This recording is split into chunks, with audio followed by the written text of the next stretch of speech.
Mm.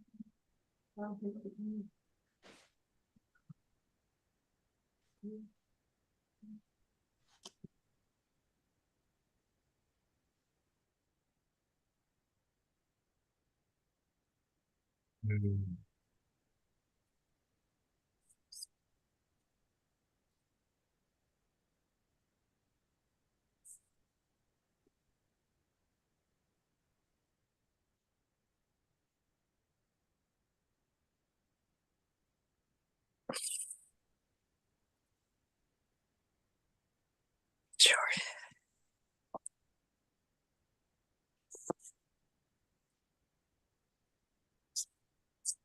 Hello.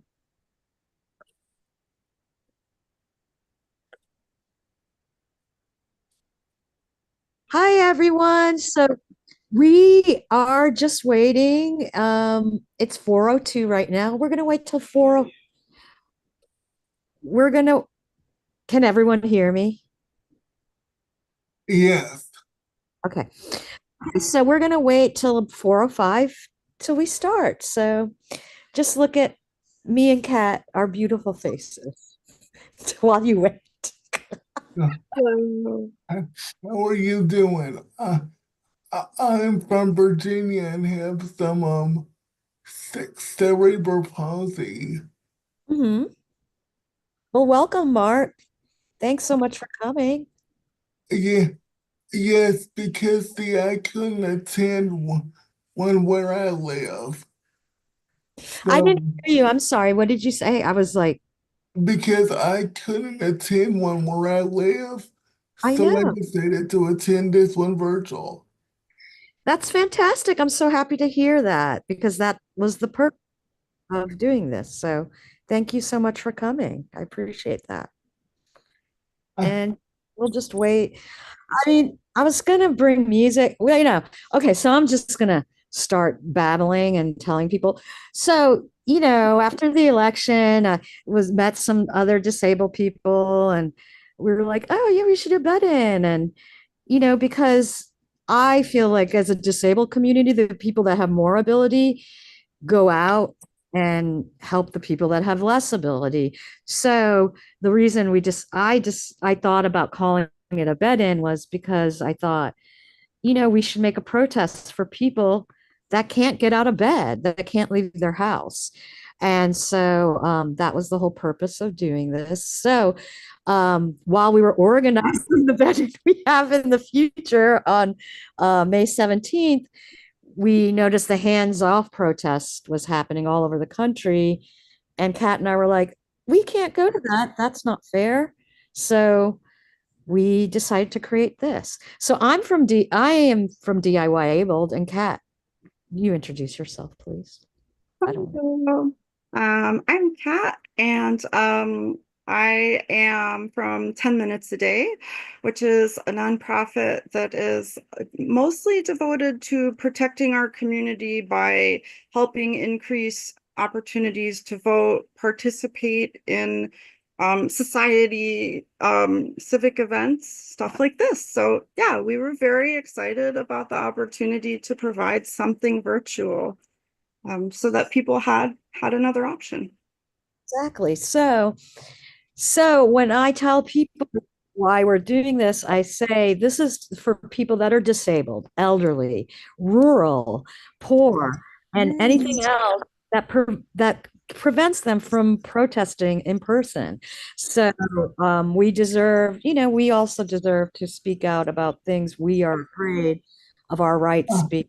I'm also with with the local and national art of Virginia, Uh-huh.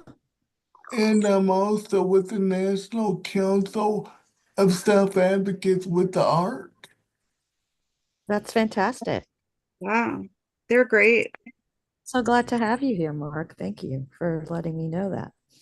So, so we're like standing in alignment with the rest of the country, in solidarity with the rest of the country that went in protest. And Ricky actually streamed a bit of a Chicago protest that was like so many people. It was beautiful to see.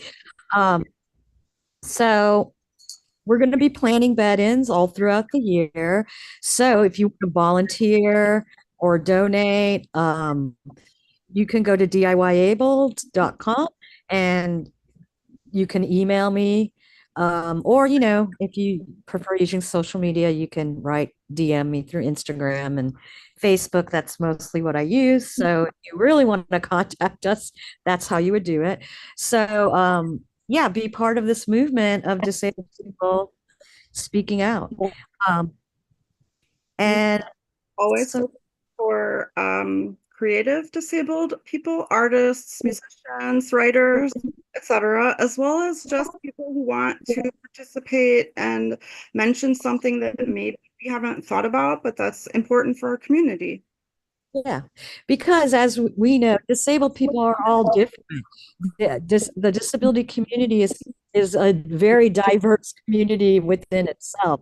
So there are people that are in bed. There are people with invisible disabilities that you don't even know you can't recognize that they're disabled. So it goes across the spectrum, and we learn from each other how we accommodate each other, how we accommodate other disabled people.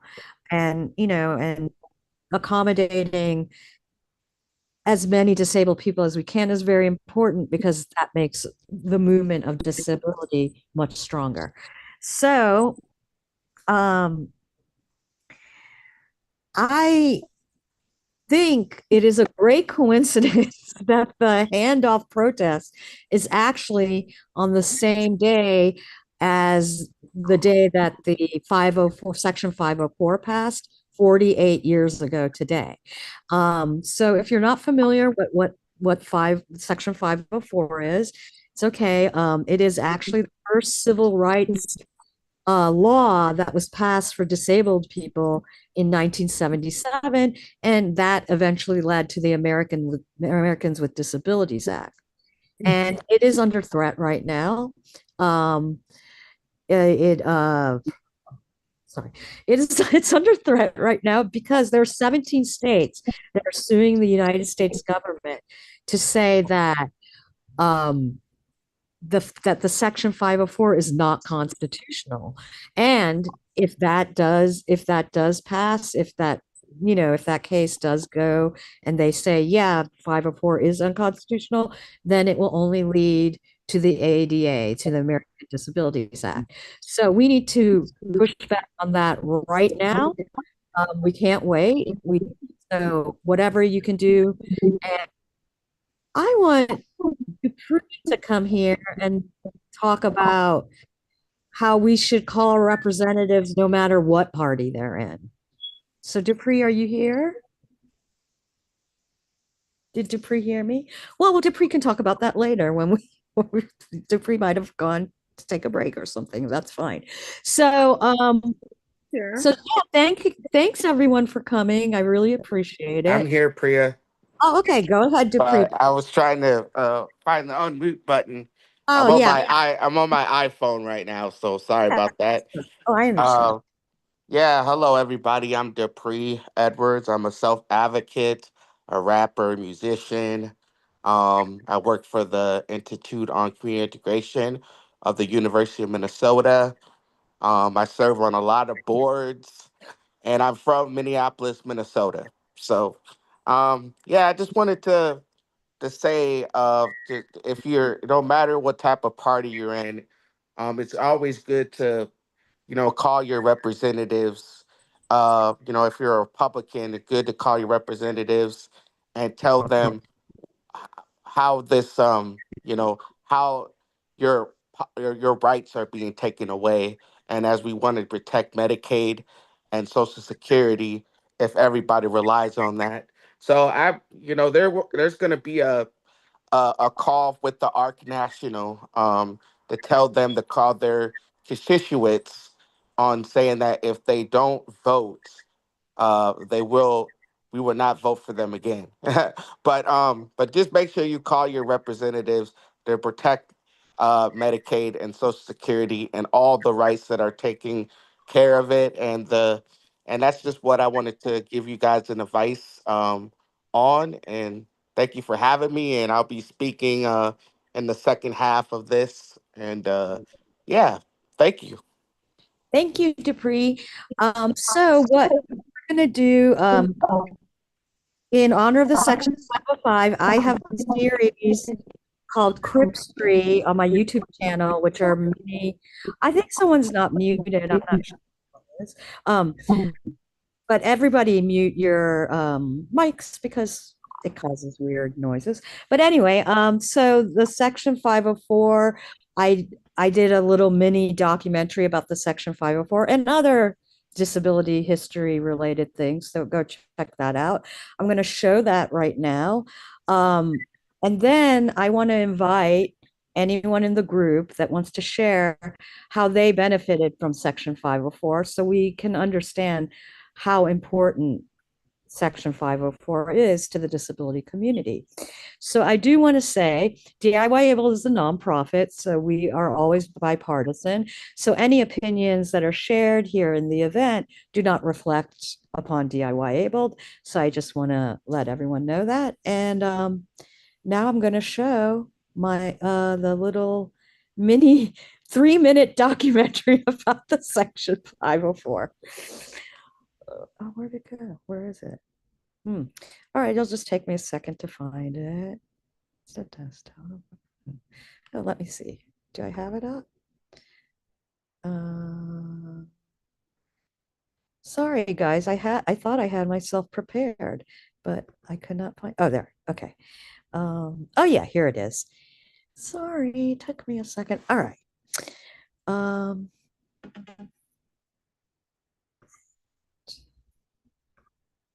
Oh, here we go. Play. Welcome to DIYabled's Cripstory, where you can learn about disabled people throughout time. Today, we are going to talk about an event that took place in 1977. It was one of the most important events to happen in American history. Unfortunately, because it has to do with disability history, very few people know about it, the 504 sit-in. Section 504 of the Rehabilitation Act of 1973 helped pave the way for the ADA, the American Disabilities Act. Under the law, no program receiving federal funds could discriminate against disabled people. When Jimmy Carter took office in 1977, the disability rights community had felt that they had waited long enough, and they wanted Jimmy Carter to sign and implement the regulations immediately.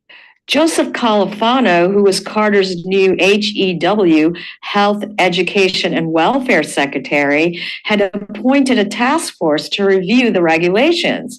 But the task force lacked disabled representation, and the disabled community was afraid that the regulations would be watered down. The American Coalition of Citizens with Disability demanded that the regulations be signed unchanged, and if they were not signed by April 5th, they would take action. As the date approaches closer and Califano did not respond, hundreds of disabled people and their supporters sat in the HEW offices in cities all over the country. Most of them only lasted 1 or 2 days, but the one in San Francisco lasted nearly a month. On the first day of the protest, the HEW officials did not take them seriously and treated them as if they were children on a field trip. But it was very soon they realized these protesters would not be pacified and would occupy that building until they got what they wanted. They had allies outside the HEW building: the Black Panther Party, Buttercup Restaurant, Brick Hut Lesbian Cooperative in Berkeley, and the Glide Memorial Church provided food. Neighborhood pharmacist helped with medicines, and Channel 7 journalist Evan White commits to telling the protest stories. While a day-to-day experience of a month-long sit-in would be grueling for any person, it posed particular challenges to disabled demonstrators. Some of the San Francisco activists truly risked their lives to do this. Disabled people need medicines, personal care attendants, and more to be able to live. On April 28, 1977, Califano finally signed the 504 regulations unchanged. And while the disabled community had to wait until 1990 for the American Disabilities Act to pass for more protections against discrimination, the 504 was the first victory for disabled people in obtaining civil rights. It is also the longest sit-in in American history. As a disabled person, I am so grateful for the work these people have done. If you are an educator, parent, or ally, please share this very important event in American history. Until this very important event makes it into our history books, the history of disability justice, just like disabled people, will remain forever forgotten. There we go. I haven't seen that in a long time. Okay. So that's about the 504. And that's a little bit of the history. And there's like movies, Crip Camp, talks about how the disabled people met that actually went to do the sit-in. And then there's a movie on PBS that just came out called Change Not Charity that talks about all the disability rights movements that have existed throughout history. So I do invite people to come forward to speak about their experience with the 504, but I do want to remind people that we do have interpreters here, ASL interpreters who are actually so kindly donating their time to us. So we need to keep it to 2 hours. So please be mindful of your time when you're speaking so we can give everyone a chance to speak. Okay, does anybody want to start off their 504 experience? The 504 Act has allowed me to receive benefits to help me live in the community. Thank you. Yeah, and that's the same for me. The 504 has helped me. I am a full-time wheelchair user, and it has also helped me to be able to find a place to live. So, is there anyone else that wants to share a story about this? Well, okay, that's fine. Oh yeah, Ricky, please go ahead. I have one. The Hi, helper everyone. bee, please. My name is Ricky Oh, Poyo. I work with Priya and DIYabled. I'm also a high school science teacher on Cape Cod, Massachusetts. But before that, I was, I'm a human being with a mom and a brother, and that's what I want to talk about. My mother was an early advocate for kids with disabilities in South Florida, and her first client was my brother, who was mainstreamed in the 1980s. He was born with some significant um, um, cognitive disabilities. He had a very low IQ. He had cerebral palsy as well. It was, he had a host of issues, but he was allowed to go to regular elementary school, right? Because of the 504. And then when it came time for middle school, the school district decided that he was going to go somewhere else. He was not going to go to his local school. He was going to go to an institutional type school where he would learn how to stuff forks and knives into the little to go things and not really get an education. That was the plan for these children, and this was 1990.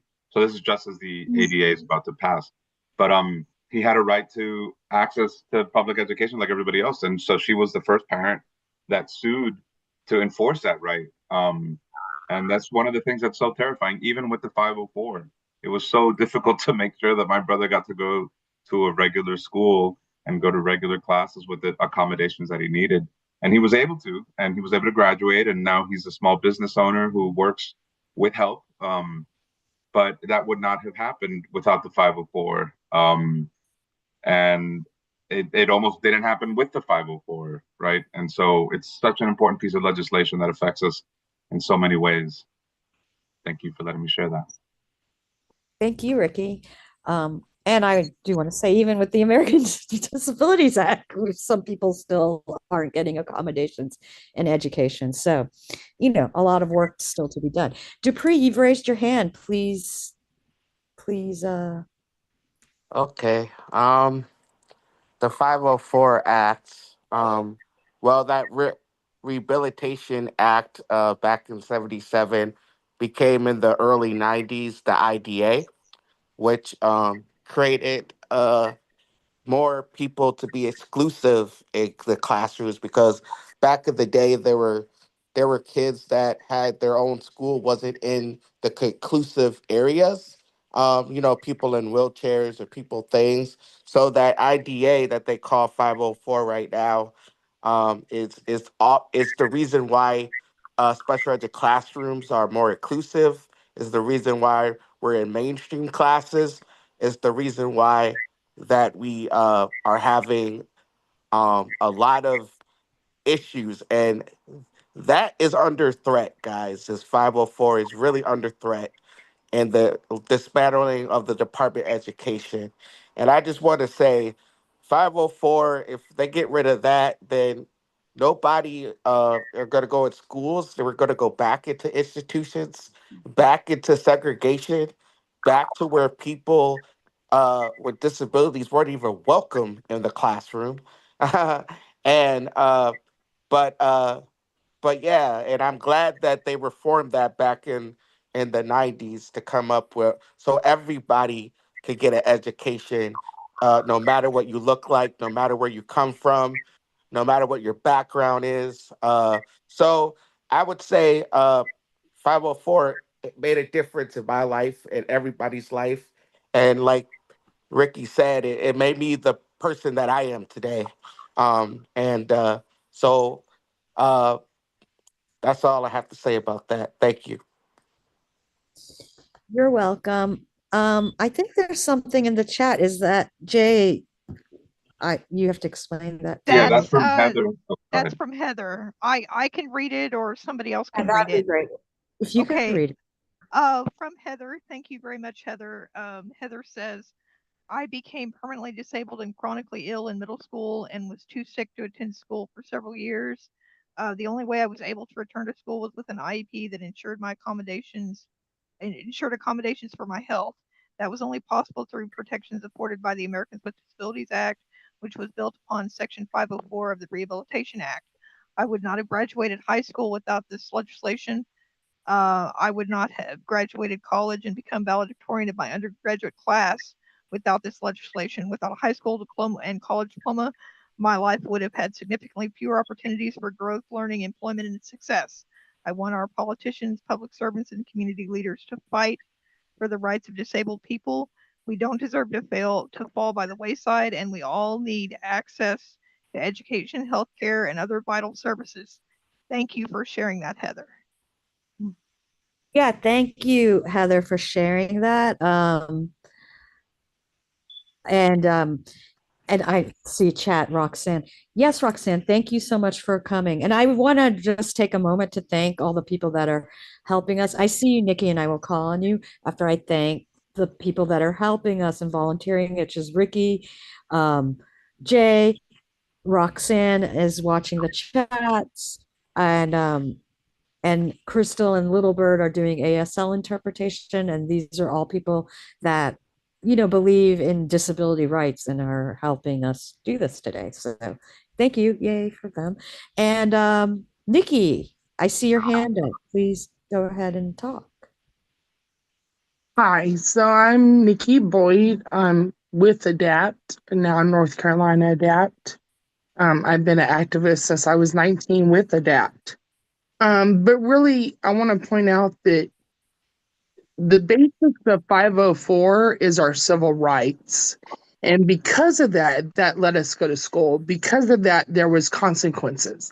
But basically, the intent in what it is it's a basic civil rights bill. If you really go back and you read the bill, it really just gives us the acknowledgement that we're people and that we're here. And as a result of that, then we got to go to school and we got to do it, opened doors. But really, I want to just really integrated. I've been doing it. We've been doing it. But without that 504, that's our civil rights. I mean, that's more than the schooling. That is our civil rights. I just want to really push that it got us to school. It got us those doors open, but it's because it was our only and still is our only civil rights. Thank you. Thank you, Nikki. Yes, I agree. So, um, people 504, very important to the disability community. And as Dupree said, call your representatives because the 504 literally not only helps us be part of our communities, but also saves our lives. If we don't protect these rights, our lives are in danger, actually. Um, so yeah, and then as you've heard, a lot of people have talked about how it helps them get educated, and the Department of Education is also under threat. And what the Department of Education, a lot bigger thing it does is it helps schools accommodate disabled children. Kat, did you want to say something about that? Yeah, so unfortunately, some people in the administration seem to think the Department of Education has something to do with school curriculum. It does not. That's what states and school boards do. But what the Department of Education does do is it helps students with disabilities to be able to get the accommodations they need in order to be able to participate and have a quality education. And I I used accommodations in order to get through law school because I needed them, and I didn't even know uh, up to a certain point that they were even available. I was just trying to like overcompensate, which was really hard.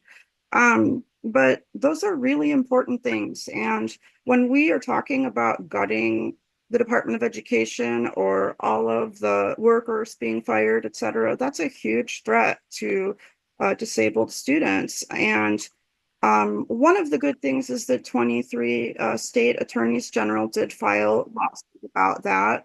And so we do have some people fighting back. And I know, for example, I'm in Chicago and our mayor said we're not going to comply with these things. We're not eliminating things like DEI. We're not going to do that. And that's great. And we need more of that. But we also need our community to convey to our elected officials, as Dupree's mentioned, why it's so important, why these things matter to us. Yeah, I agree. Um, does anybody else want to talk or about that? I think Carly had something to add. Carly, if you're still interested. Sure. I just wanted to, and thank you. I just wanted to note, I think it's important to say that it's not just us as disabled people that benefit when we're able to be in the community and in classrooms and participating, that it's everybody in the community and those classrooms that benefit, and that the community as a whole misses out when we're not able to be there and contributing our ideas and creativity and our personalities. And so in that way, like things like 504 and the ADA and IDEA and all those things are actually helpful to everybody. Yeah.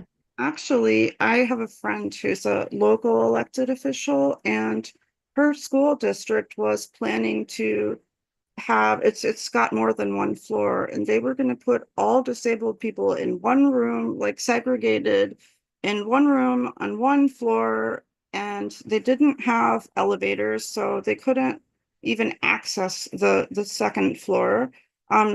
And the reason that that didn't happen is because of the protections that we have under the section 504 and the ADA, et cetera, because somebody did say like this is not acceptable. But that's the thing. Like that's how we're able to push back against things like that that really aren't right. And you're right, Carly, it's not just us. I think everybody benefits when we are able to participate in society and life.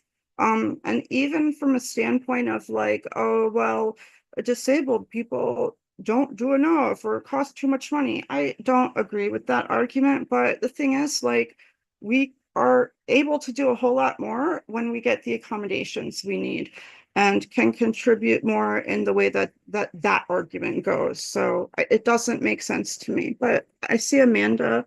I don't. Go ahead. Just piggybacking off of what both of y'all said, I'm a mom who has an invisible illness, and so my son is going to be entering kindergarten, and he has autism, but he'll be entering the same school my daughter is at this coming year. So he's going to have a 504, and he's going to have an IEP and all that stuff.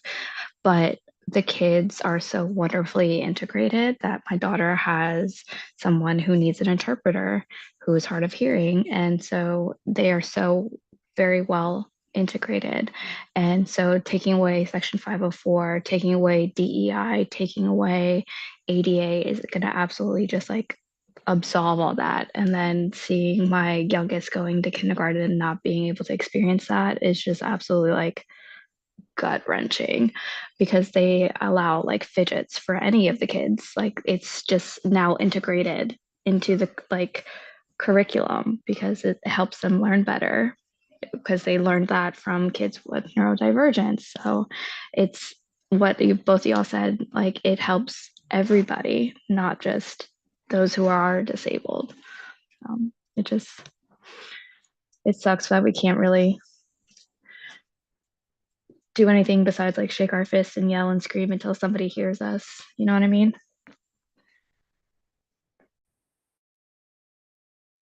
Muted. It's true. And I've actually, when I first, I have an email list and I have friends that are on the email list. And when I first wrote them, they were like, oh, my son had a speech impediment of some sort, they lisp or whatever it was. And they actually got 504 accommodations to help them with that. But they were unaware that that was like a disability rights thing. They just were like, oh, my child got assistance because they had some sort of a difference in learning or speaking or whatever it was. So, when teachers, principals, and school people see that, they immediately go like, oh, here's a 504 accommodation for you. So it's not necessarily severely disabled people that benefit from 504. Like everyone's saying, everyone benefits. So yeah, I just want to give everyone a chance to talk. So if anyone wants to add, please do. If not, what should we do? I think we should maybe shift the conversation to Medicaid because Real quick, I'm sorry, I apologize. I do have something to add that Laura put in the chat. And okay. after that, I wholeheartedly agree.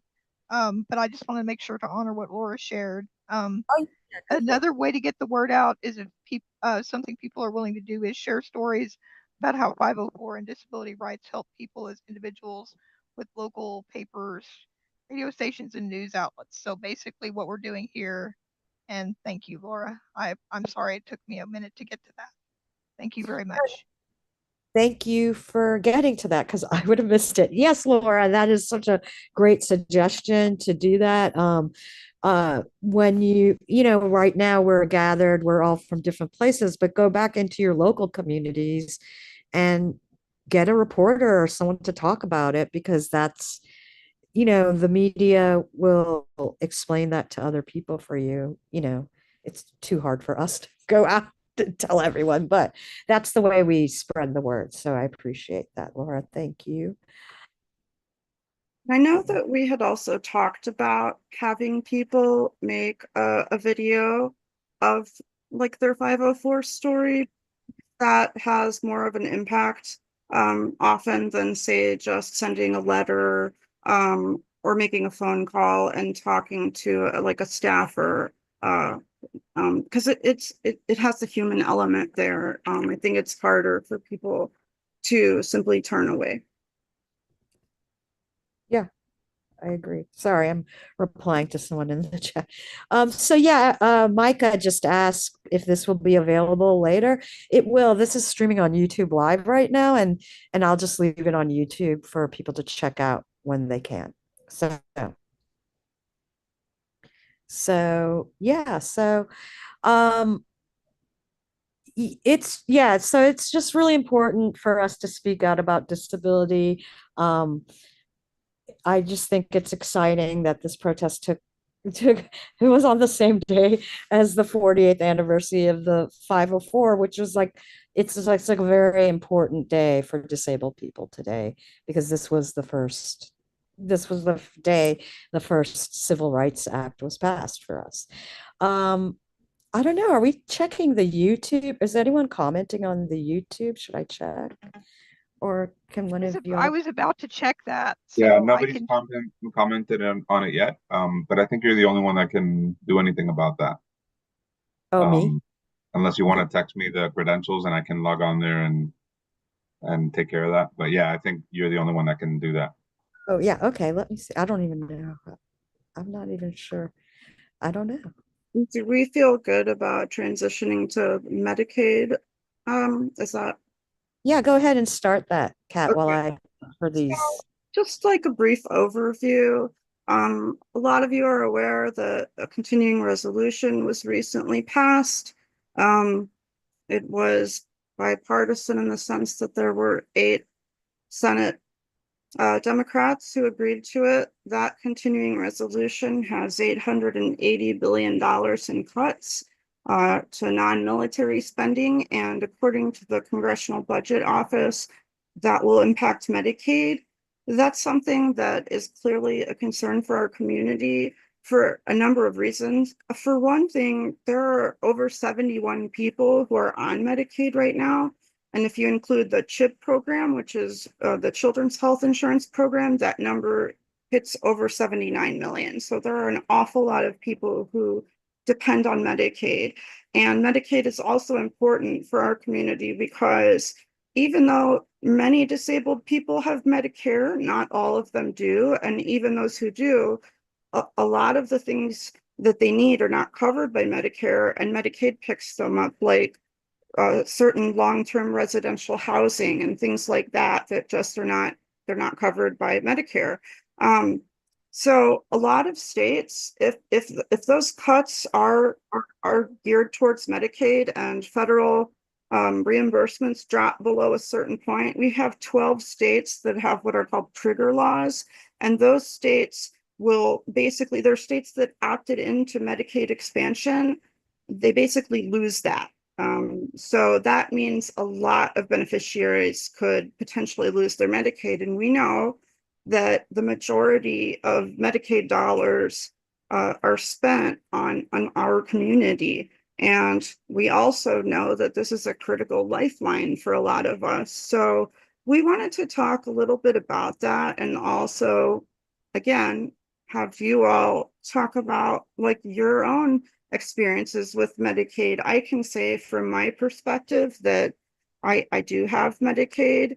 And although I have Medicare, Medicare does not pay for a lot of it doesn't do a lot of the cost sharing. Medicaid is what fills in. And if I didn't have my Medicaid, I have one medication alone that would cost $2,300 a month. And I don't even get that much, and many of us don't. So there are a lot of people who are impacted in our community, and I just wanted to sort of note that, but also open the floor so people could talk about like how they are impacted or what Medicaid has done to help them. Um, if As I was transitioning from high school, care was needed so I could live as independently as possible. Um, so, so Medicaid provided waiver services so I could live in the community as a developmentally disabled individual. So, so that my parents could stay employed, so the family could have an income.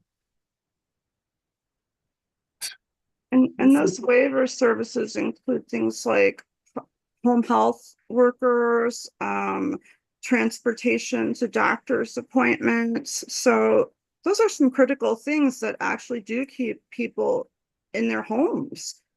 So they can be independent, which is important because all of us want the most quality of life that we can obtain. And I really appreciate you sharing that, Mark, because that's really important to know about the waiver services. Dupree, what you got? Yeah, to big to piggyback on what Mark said, I've been doing a lot of town halls and speaking to my legislators. But Medicaid, in over the years, has invested in the disability community and in long-term facilities, long-term care. The way to make sure we live our best life. And I'm going to tell you what. Here's the danger of cutting Medicaid, and Social Security, right? It's it's that we might go back to the 1950s where we didn't have a that we're going to go back to institutions and be treated this way, be treated that way, right? Medicaid, like Mark said, did create medical assistance, which medical assistance provide those waiver service, right? And so if we cut Medicaid, the medical assistance would be done, even though medical assistance is from the state that covers all those type of waiver stuff, right? And one thing about Social Security is that some people on SSI or SDI needs help to pay their rent or to pay for their food, to pay for their welfare or whatever you want to call it, right? I'm going to tell you what, I've been telling legislators this. Franklin Delano Roosevelt, back in the 29, started Medicaid and Social Security for low income people, right? That and it was popular. Yes, it was among white people, but it made a difference. It was popular in the world because it helped them and those long income people um, get out of poverty or get a better job or do food stamps, all that type of stuff. And then what Priya was doing in the video, it got more popularized because it hit a different community, which is the marginalized community, people of color, things like that. And that's where the the welfare is starting to go, and that's the reason why we're having these discussions today, because they think that it only benefits what they call the DEI, right?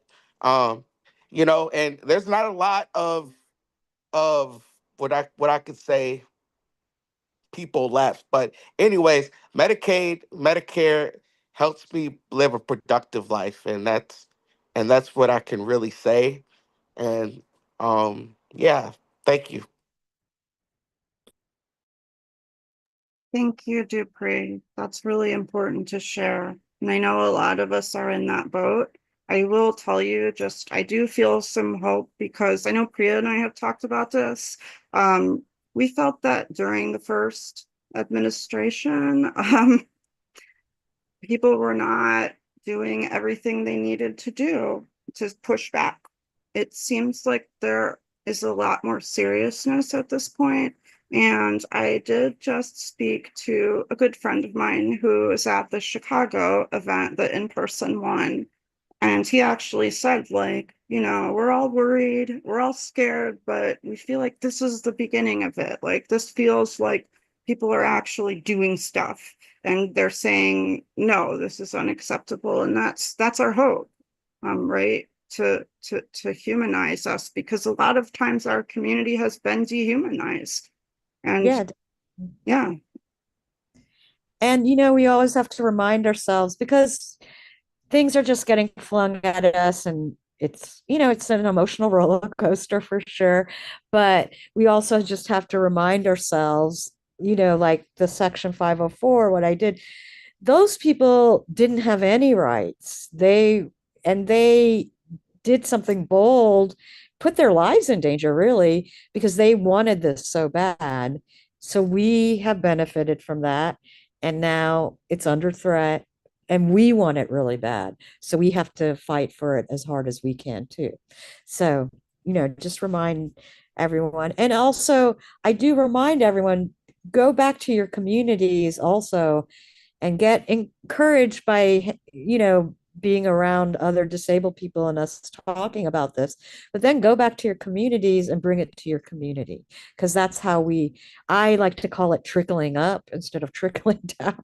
I think trickling up is much more powerful than trickling. It's harder to trickle up than trickle down because gravity helps it trickle down. We have to go against gravity. So, yeah, let's do that and speak out as much as you can. And I will tell you how I have benefited from Medicaid is I caught COVID in 2023 and I had a spinal cord injury, so I actually don't really have sensation below my knees. And I got I had gotten over COVID and I was exercising, which part of my exercising is standing for an hour in the stander. I have a standing wheelchair, so I stand an hour every day in that. And I noticed my foot was wet and there was a blister and I was like, what is this? And so there was like some weird, we don't know why it happened. Like we don't know the reason, but there was some huge, I don't know, something popped on the bottom of my heel and it turned into a big wound. And I've been going to the wound care center here in Asheville for the past it was in January of 2023. So it's been 2 years and 4 months that I've been going to the wound care center. And if I didn't have Medicaid to help me pay for that, my only solution would be to amputate my foot because that's what people did in the past. So I've been going 2 years and 4 months to the wound care center, and they have been very, you know, they really do their job well. And it's really tiny now. It was the entire size of my heel. It's really super tiny, but it's still a wound. So I still have to go there every week. And, they want to keep an eye on it to make sure it completely heals. And I wouldn't have that if I didn't have Medicare or Medicaid. So that's why it's very important for any human to have access to these things because, as we know, disability is a human experience. So I like to say we are born, we are become disabled, and then we die. So that's like the cycle of life. And so don't think if you are not disabled, it's just other people that are disabled. Disability will affect your life somehow. And I think it would only be smart to make sure these laws are in place for you if you need them, temporarily or permanently. So, okay, it's like 4:50. Ricky, do we want to show well, I don't even know. Is a protest even happening now? I have no idea. It's probably at the end. Do we want to show Real like quick, a we have one more comment, which I need Oh to yeah. read I'm sorry. slowly. I'm so sorry. Yeah. I'm going to be doing that now. So this is from Micah. And Micah says, okay to share, Medicaid covers my gender affirming health care as well as a majority of my other healthcare needs for invisible chronic conditions. It also covers my therapy, which is huge for me. Thank you, Micah. So yeah. So there's an example of a disability you won't be able to see, but they are accommodated anyway. I'm guessing probably because a doctor has verified Micah's disabilities. So I don't know, it's like 4:50. So I just don't I want to keep the event as tight as we can. So I don't know, Ricky, do we want to show this live streaming? I have no idea what's going on. Yeah, we can show some images. One of the bummers about meeting online like this is that we're not really connected to what's going on out there. But man, there was such wonderful turnout today. So I'd like to we could show some of the thoughts. Definitely. There's some speakers. I might just mute it and show some of the things that were going on, if that's okay. What do you think? I think that's fantastic because this is the purpose of doing. We are in solidarity with these people. Yeah, we are not alone. And so let's check this one out. And while Ricky's doing that, I just want to tell you, I'm sorry, Pamela, but Pamela Rev Up just shared a photograph. That's really wonderful. I love seeing that. okay, so we have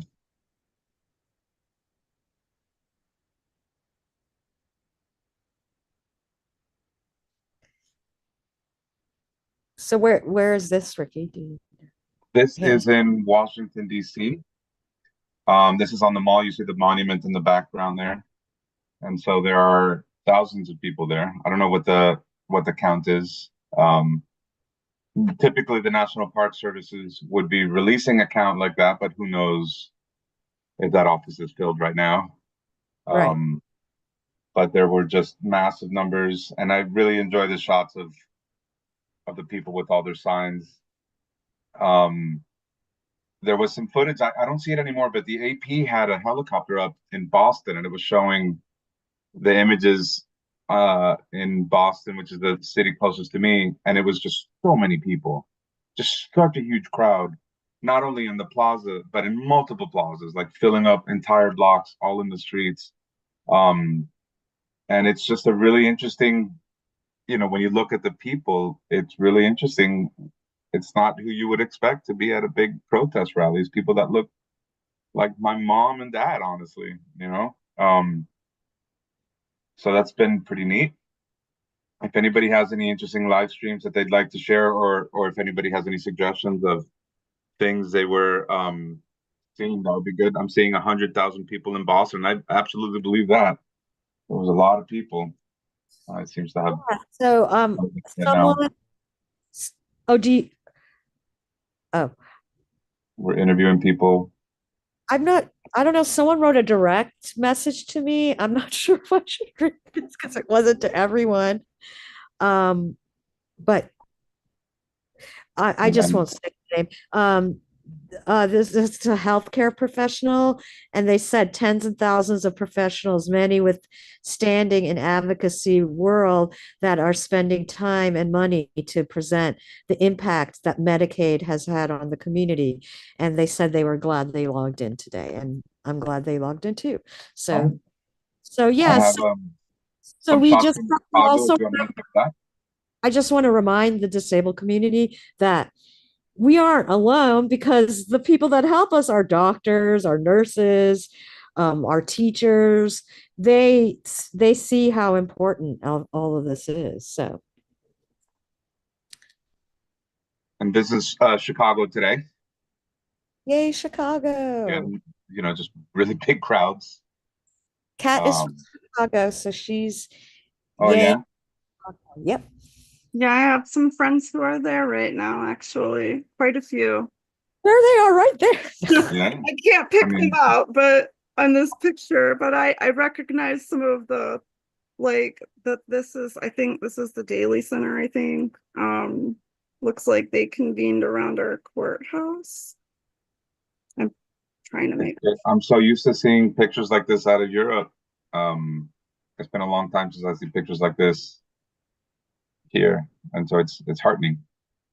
Yeah, it is. It's great to see. I mean, yeah, that's a lot of people marching together. And you see, I haven't seen. Oh, sorry. Oh no! Oh, go ahead, Zach. Zach, yay! I'm so happy to see you. Can please say something? What's up? Sorry, I need to get my video set up still. But yeah, these are the largest crowds I've seen since the Women's March in 2016. when Yeah. Donald Flunk was first inaugurated, which was actually the largest recorded march in United States history up to that point. And we might see that. The other times in my lifetime that I've seen this is, of course, the 2020 Black Lives Matter protests and Occupy. Occupy was absolutely massive. But this is huge too. Also, I just got some good news if we're sharing good news. Yeah. Go for it. Um, the there's an attorney with Disability Rights Maryland that just informed me this week that they'll be passing right to repair legislation for power wheelchairs. It's something that we had a call about not too long ago. So right to repair for fixing powered wheelchairs and stuff is moving along in the States. Yay, that's awesome. And we're so happy you're here. Good to be here. Sorry I'm late. You're fashionably late. Oh, Priya, you're muted. It told me and I didn't listen. Okay, so Laura has shared an Instagram of some of the 5051 protests, if anybody, and from Indivisible. If one of y'all can share it, I can't seem to log into my Instagram from the laptop.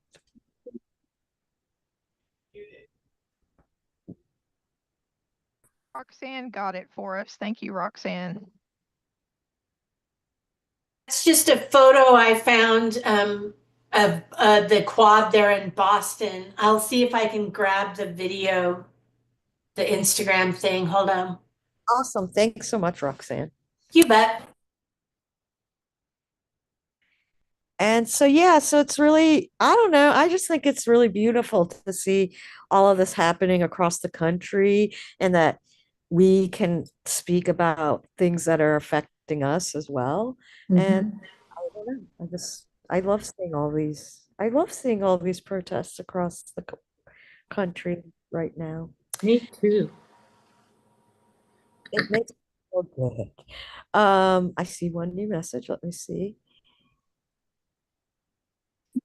As of 2 hours ago, there were 30,000 people in Chicago. That's a lot. More than that. I'm not sure, but it said more than. So I was like, that's awesome. I'm guessing it's going to get higher. I'm sure someone's going with a clicker 1, 2, 3, counting as fast as they can. How many people are there? So I want to shift on into the next spot because we're going to put Dupree and Kat in the spotlight. And while I remove myself from the spotlight, Zach, go ahead and talk. Zach has raised his hand, so please speak. Oh, I just had a quick question. If anyone had sources for reliable like protester headcount, because it is a common thing that corporate news media undercounts protesters. Yeah, just be curious if anyone has any reliable data. Block Club will be a reliable source for Chicago. They're an independent. They're not corporate owned. They're just our independent. Like, I'm not sure what the version is in other cities, but yeah, it's grassroots, but they're very good. For the interpreter, can you say that name again? Block Club, like BLOCK Club. But yeah, I looked at the Tribune and honestly, I feel like they're going to undercount because it's the Tribune. So yeah, but Block Club should be giving better numbers. And I'm actually, one of the friends of mine is, yeah, they, thank you, Jay. I appreciate that. Yeah, one of the friends of mine who actually is there, he and his wife are there. He was the chief of staff for the sponsor of mine who passed a bill, who helped me pass a bill, and he's great. So I'm gonna ask him if he has a better idea as well. Yeah, that's great. There's a couple of things in the chat, and then we'll move on. Kat, and because our calls to action, we do have some calls to action. But Jay, would you mind being able to read Casper's in the chat? Sure. Sure. Just one moment on that. Yeah. And so then they will well, let's talk about the first call to action is call your represent. We've already talked about this. Call your representatives. Doesn't matter if they're Republican. Because believe me, they are human and it's freaking them out. So it just takes a little crack to break them. So let's just keep breaking that crack wider open so we can get what we need. And right. And to be honest, if you watch Change to Charity, we think of disability rights as a left-leaning thing, but if you actually think about it, Nixon signed the 504 in 73. Jimmy Carter, people had to do a protest for him to get decided and to make it into law in 1977. And what is it? George, yeah, the father. oh yeah, I'm like, George H.W. Bush actually signed the American Disabilities Act because he knew a disabled person and understood that disabled people are people. So disability is not necessarily a right or left wing, Democrat or Republican type of. It's a very bipartisan issue because anyone can become disabled. It doesn't matter who you are. So just remember that. So that's the first call to action. And Dupree's raising. Are you raising your hand, Dupree? No. Oh, okay. No. That was Zach, but if you don't mind, Zach, can I read Casper's comment real quick? Yeah. And then Zach, you can go after that. Thank you. Very well said, Priya. So Casper says, okay to share. They say, I was able to go in person to Boston. It was incredible. Older folks, kids, dogs. I know Boston tried to have an accessibility area, probably full inaccessible to many, but it was very inspiring all around. I'm a home health nurse on leave with invisible disabilities of my own. I have mostly worked with folks on Medicare only, but many dual eligible or Medicaid only as well. I've seen the impact of so many first major disabling events and how so few realize how much their life can change until it happens to themselves or a loved one. I'm so glad I got the link to this call from my mutual aid Discord server. Thank you for all you do and for a really impactful conversation. Thank you for sharing that, Casper. Sharing that, Casper. And Zach, please speak. Hi, Zach, also go by Disability Activism SF. Thanks for that comment just now. If you feel like sharing the disability Discord server, those saved my life when I became bedridden in 2016. So great resources to share. If people feel comfortable, I know sometimes those are like safe spaces that people want to keep smaller, which I totally understand.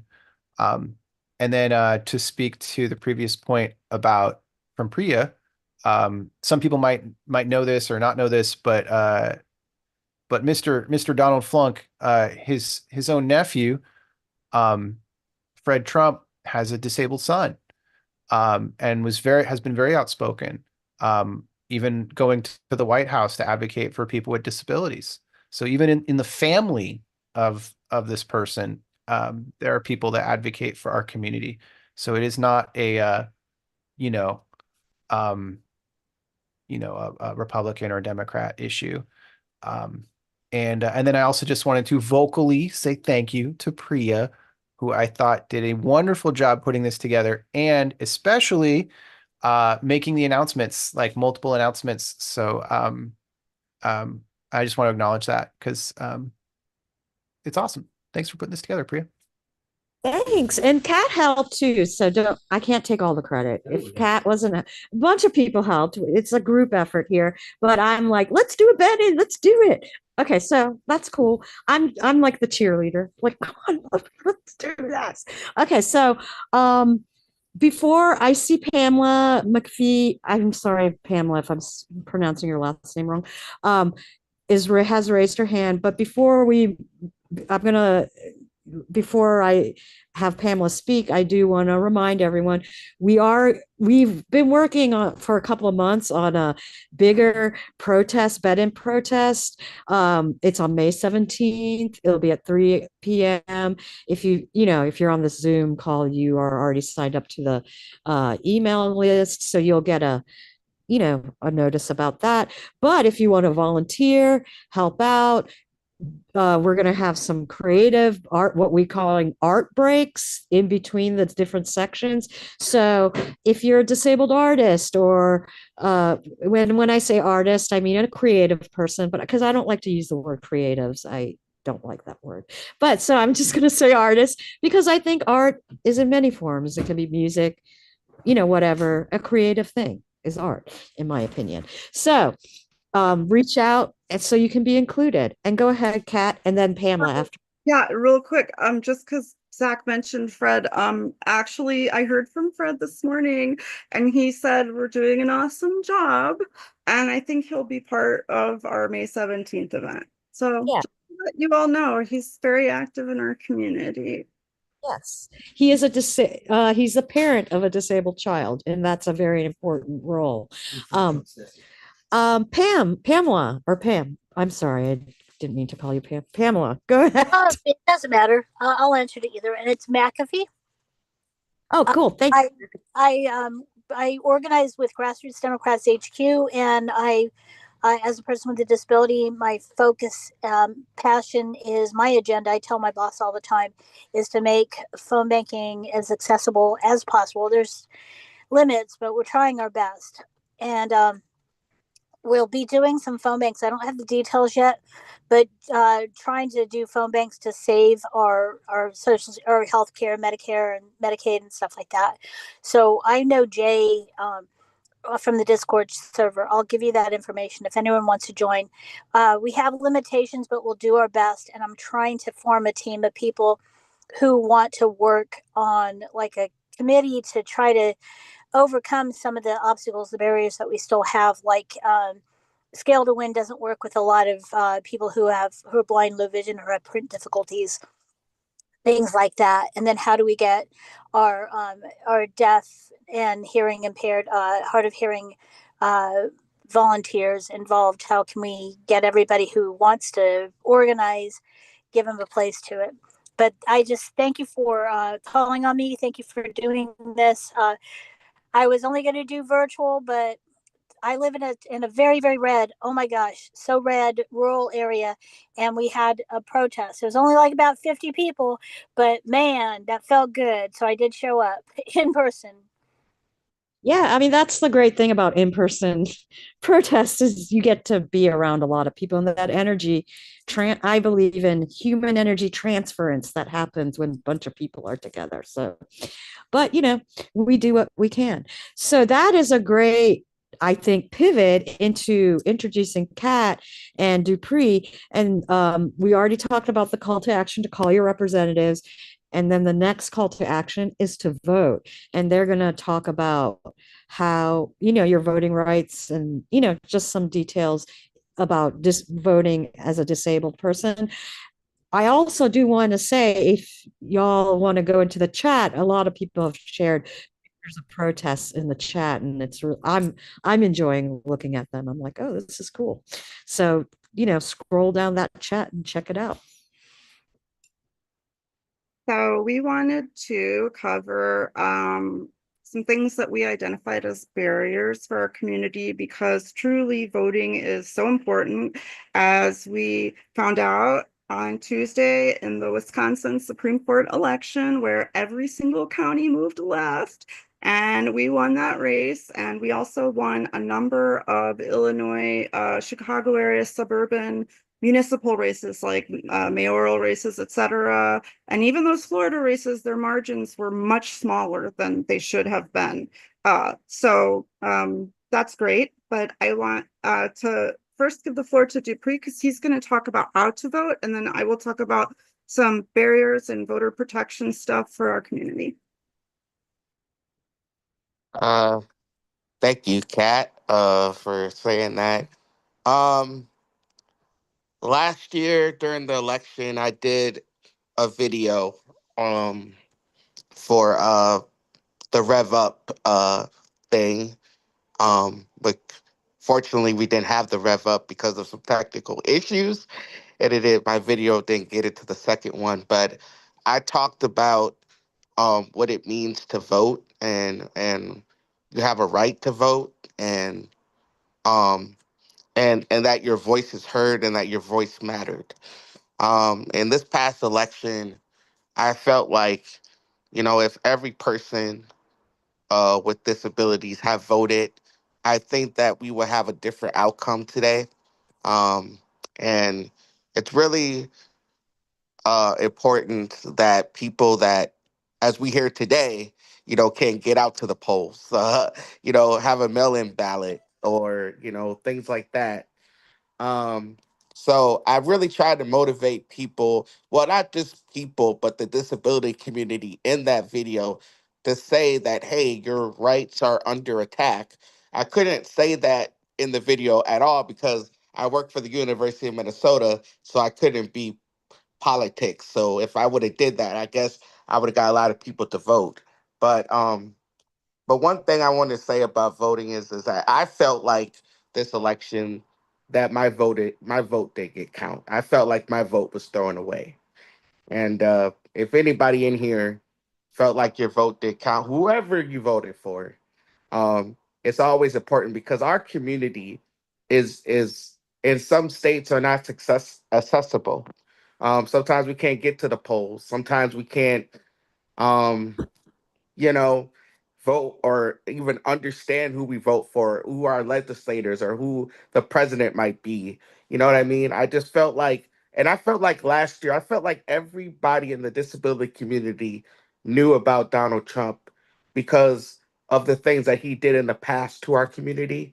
But I just felt like it was just less access and things like that. But I also want to say that your voice matters and, you know, keep going to the Capitol, keep calling your legislators. We do have a special election. If, like Mark, you live in Virginia, you have a right to vote for your next governor.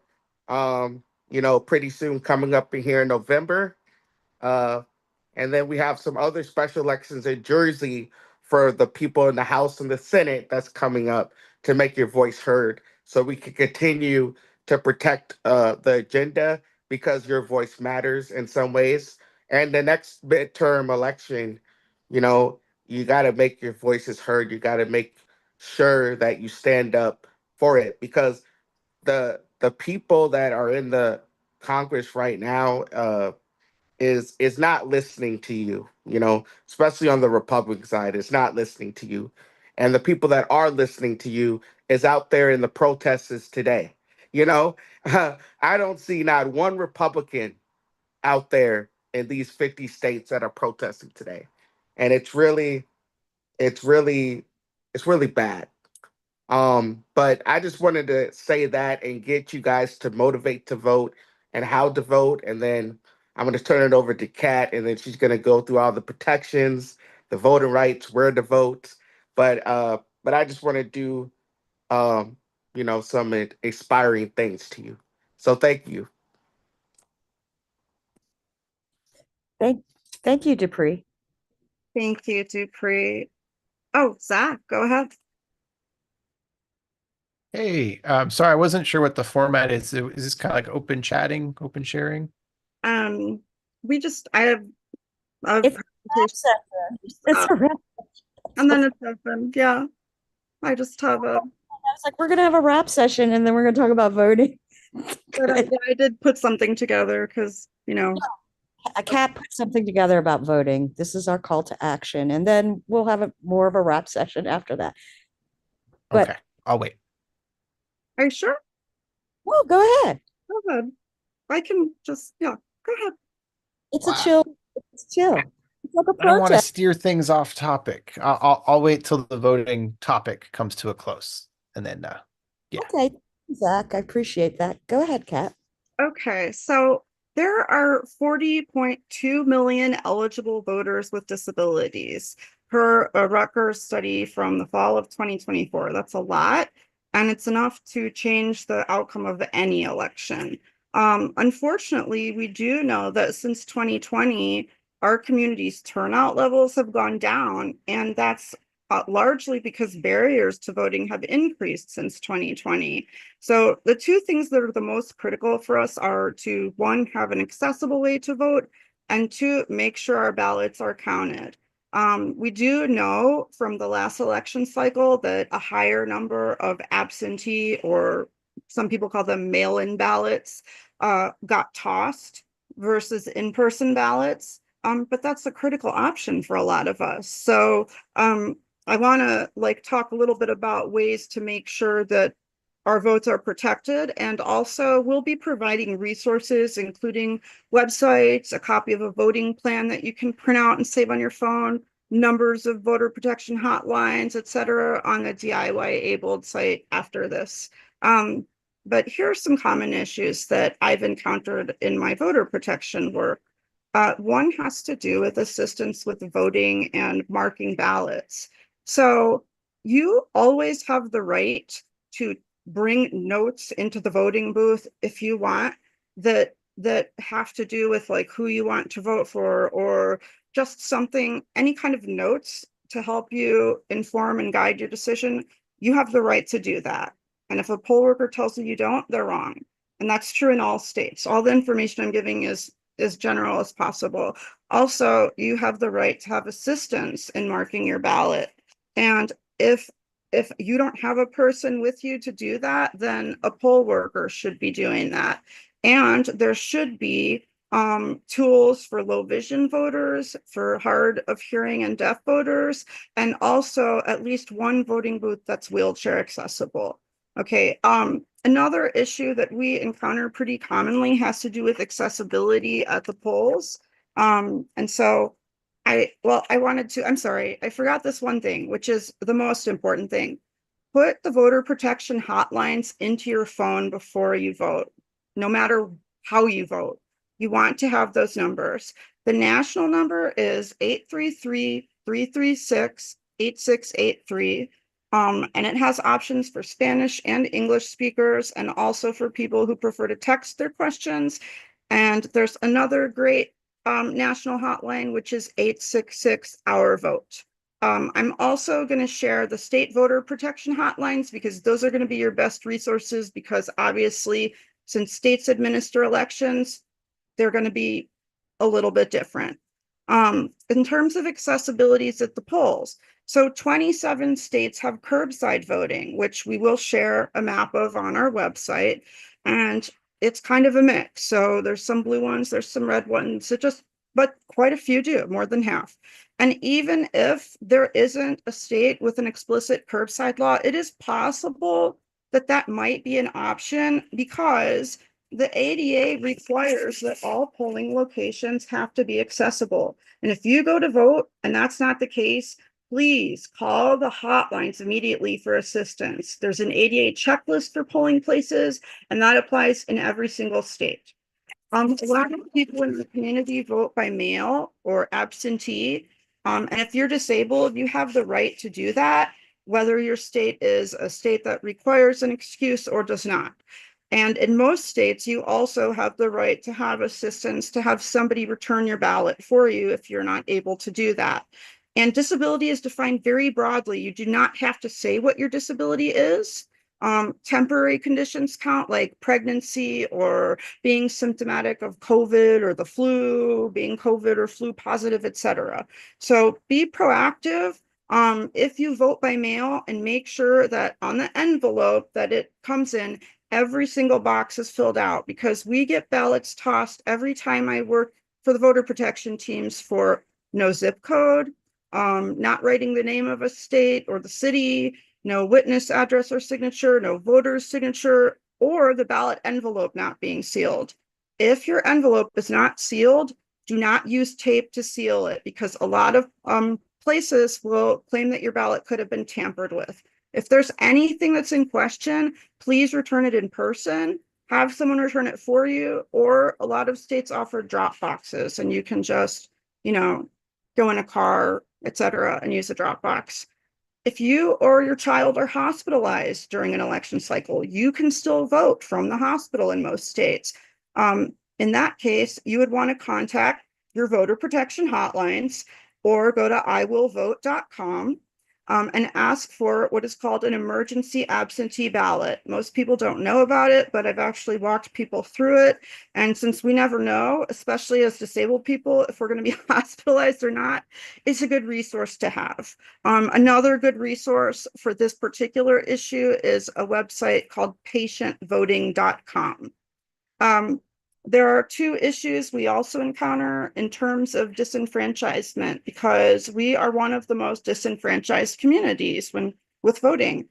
One is purging and the other has to do with ballot tracking. So in order to make sure you're not purged, which means kicked off of the voter rolls, check your registration status at least 2 weeks before election day, because you may need to re-register, and depending on your state, they may require a little bit more time, but at least 2 weeks. I would even say 3 weeks is a good number, but 2 minimum. You can also check your registration status at iwillvote.com or via those hotlines. Make sure your ballot counts by tracking it, and the way that you do that is via your state or local board of election commissioners, or you can use iwillvote.com or the election protection hotlines. If you need an ID, a lot of states offer free voting IDs that you can get at the DMV or where they have driver's licenses. But what a lot of people don't know is that many states have exceptions where if you don't have an ID, you can still vote, even in states that require it. And some of the exceptions include things like undue hardship, if getting an ID would conflict with other responsibilities like work/childcare or caregiving, if you have a disability, or if you can't afford it. And those are pretty common reasons for some of us. So if you don't have an ID, do not despair. Use these voter protection hotlines. You can also reach out to me. I will put my contact info in the chat. And there is a resource called Vote Riders, which helps people get IDs. But worst case, it's good to know there are ID workarounds, and that most states don't have strict ID requirements. Even the ones that require IDs do have workarounds, and some states don't require it at all.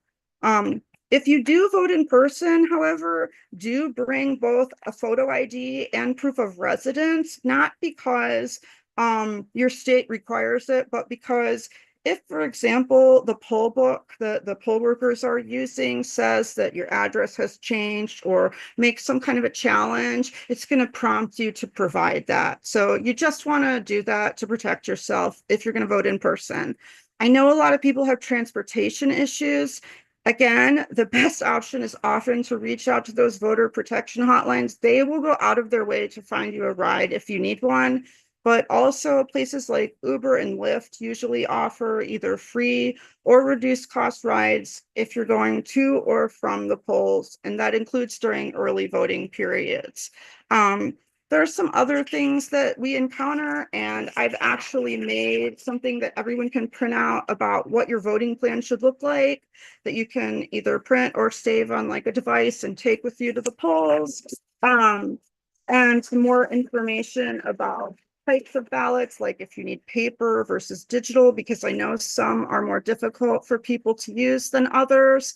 And some places operate a little bit differently about that, but I just wanted to give some general information because I felt like, we can make a difference, and it's really important that our voices be heard, and our votes are our voices. And if we, for example, could flip one US House seat, we would change that entire congressional dynamic and have an effective way of stopping, I will call him Flunk because I liked that one. Zach. But I just wanted to go over some things, and of course, like, open to questions, and will provide my contact info. If anybody has additional things that I didn't cover, I was trying to be as like general as possible, but still cover things we encounter often. So thank you. Thanks, Kat. And I do want to, Zach was like, this is great, Kat. Is it written up somewhere? And so Kat and I, because we were kind of discussing, oh my God, and then the voting thing got really huge. And I was like, well, let's just keep concise. And then we talked about making videos or writing something, like maybe even making a zine out of voting, voting rights, make a zine, make videos, get the word out to everyone. And I do want to remind everyone that voting in these small elections really does matter, because this is what's going to protect your rights right now, because the federal is what it is. And so really focus on your local elections, state, city, county, everything. I don't know, do we need to read anything from the chat? Jay, I don't know. Follow. And we will be uploading things like which states have laws that explicitly allow curbside voting, the voting plan stuff. All of the stuff I talked about will be uploading, as well as additional links to help out, and every state's voter protection hotline. So those are just things I couldn't get to all of it, but we will provide those on the website. So thank you all. Thank you. And thank you, Kat. Kat and I were scrambling. We have chronic pain, chronic illness. Kat was in a voting boiler room for 14 hours before that Wisconsin election. So, we're doing a lot of things. So, we just really felt it important that we represent ourselves today. So we put that on our list as well of all the other things we do. Can I give a quick shout out to Roxanne, keeping the chat alive with awesome pictures from around the country? That's awesome, Roxanne. Thank you for doing that. So much, Roxanne. You're very welcome. I went to a in-person rally this morning before I joined all you all. So it was 20 degrees, windy, and snow, and we were standing in piles of snow, but we were out there. So thank you, Roxanne. You bet. Thanks, Hillary, for being here. Thanks for inviting me. Yes, awesome, Roxanne. Thanks for helping us too. I really appreciate that. So I don't know. I see my old college friend JM is on here, and he went to a small town, Tupelo, Mississippi. He was there and he shared a picture from that protest. And look at all those people in Mississippi protesting. That's beautiful. So I guess what I'll do is I'll remove Dupree from the spotlight now, because he has presented, and I'll go back to the spotlight. And Zach, I didn't mean to, I know you wanted to say something, and I feel like please, I don't know, please talk. Yes, Zach. It's very kind of you. No, that presentation was amazing, Kat, and I'm very glad. In the chat too, Kat, just to let you know. Continue, Zach. Yeah, that presentation was amazing, and I'm really glad that we got to talk about voting, and it is so important. And I was reminded of a couple things. I don't know, I feel like I have so much to share, but and I'm learning so much too. So there's my brain is scrambly. There's I wanted to share on a couple things. So one is now it feels like a time especially to have conversations in our community about the humanism of disabled people, and not so much the like legal, oh, you'll get sued if blah blah blah, right? Because that's been in our community for far too long. And it's been this thing where it's like so many people feel like that the only reason to have like ADA parking or a ramp or, ASL is because like, oh, I'll get sued, I'll get in trouble, right? And now's like a really good time that I've been having conversations with people. Like it's really not about that. And it's about treating people with dignity and equality. And we have something to offer. We always have. Um, and so I practiced this recently, and I was wondering if I could screen share the outcome of a very positive thing at my local university. Speaking of small scale like wins and stuff like that. Would that be okay? Yeah, that'd be awesome.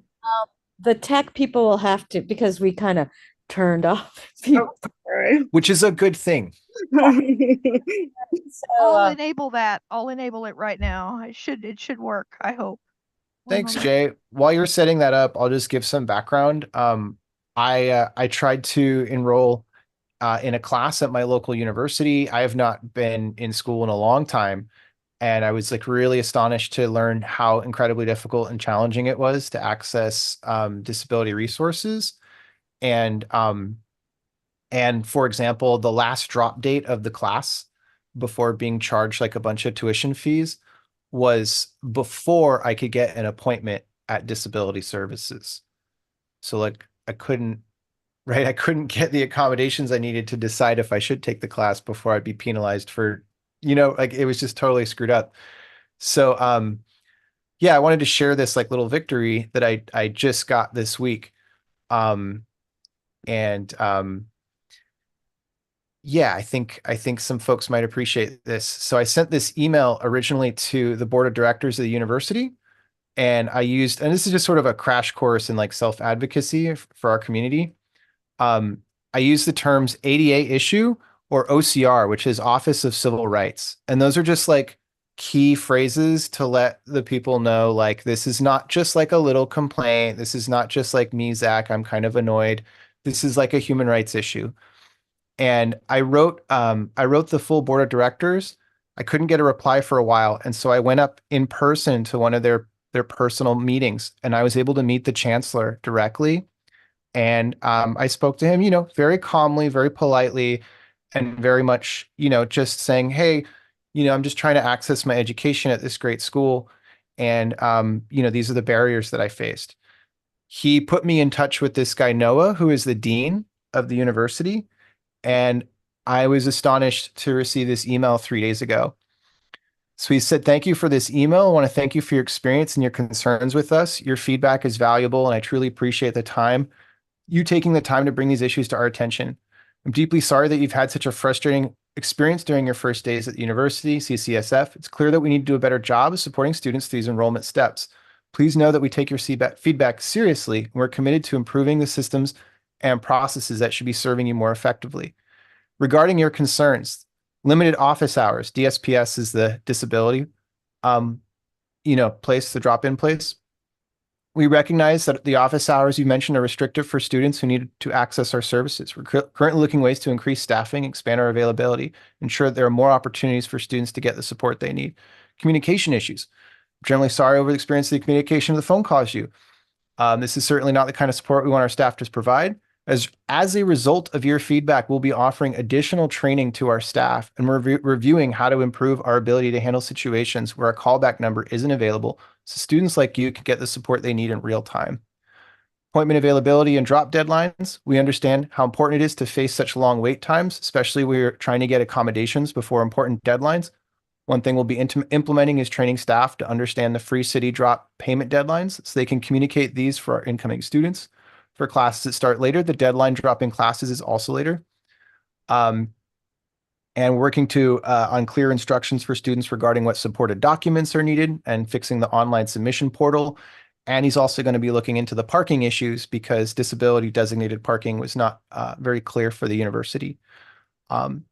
So that's all just me as one person, right? Like just sending a few emails and going to a meeting. And that wasn't like, oh, I've got a team of lawyers or anything like that. And just trying to, appeal to people's humanity and saying good things about the school. So yeah, I just want to use that as an example of like ways we can advocate for ourselves, like Kat was saying, on the local level, on sort of the municipal level, that we can do real changes. And I'll continue to kind of nudge them a little more too, to get some more things concretely in place. But it sounds like from that email that's really, I don't get replies like that every day. So just wanted to share that little mini victory with you all. Thanks so much, Zach. And the thing that bothers me is the words you're using is like, I have a victory. And it's just like, and that's kind of how we feel as disabled people, right? Like we're always coming up against inaccessibility. And when we get a response, like we're like, we won, yeah, I said something and we won, and people are doing, but yeah, I take that to point. It's like when just be like, hey, I'm trying to go take a class and I'm disabled and you're not really, supporting me or accommodating me to do that. So it's very important. And I've had to do that with doctors' offices, and they didn't have an accessible medical table, and I was like, I could have fallen and hurt myself. Like, you guys really, and they were just like, oh, can you just write? We tell them this all the time. And they're like, can you write them? So I did. And they wrote me back. I actually sent them a link of ADA compliant medical tables. I was like, here's some. And they actually was the same thing. They were like, thanks so much. We ordered one. It will be here in 6 weeks. And I was like, that's good. I'm not planning to go to the doctor before 6 weeks. So that's great. You'll have a table that accommodates me.